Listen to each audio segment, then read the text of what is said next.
In an emergency, knowing how to perform CPR can save a life. We'll walk you through the basic steps to perform CPR on an adult in case of sudden cardiac arrest.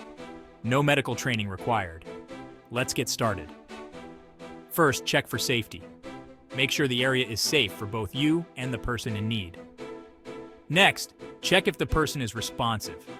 Tap their shoulder and shout, "Are you okay?" If there's no response, call for help.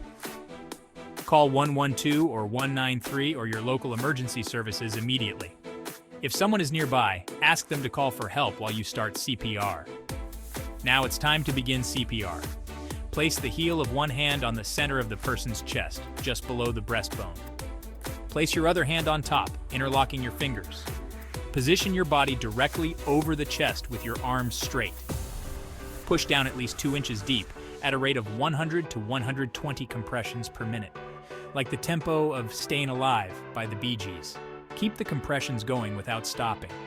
Continuous chest compressions help circulate blood to the brain and heart, buying precious time until help arrives. After about 30 chest compressions, give rescue breaths. Tilt the person's head back slightly to open the airway.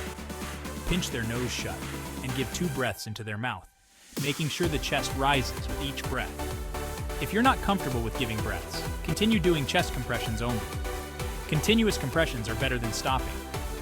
Repeat the cycle of 30 chest compressions followed by 2 rescue breaths until the person shows signs of life or emergency responders arrive. If you are unable to perform CPR, continue calling for help and monitor the person's condition.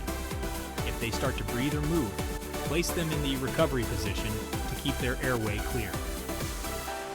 Performing CPR can significantly increase a person's chances of survival after sudden cardiac arrest.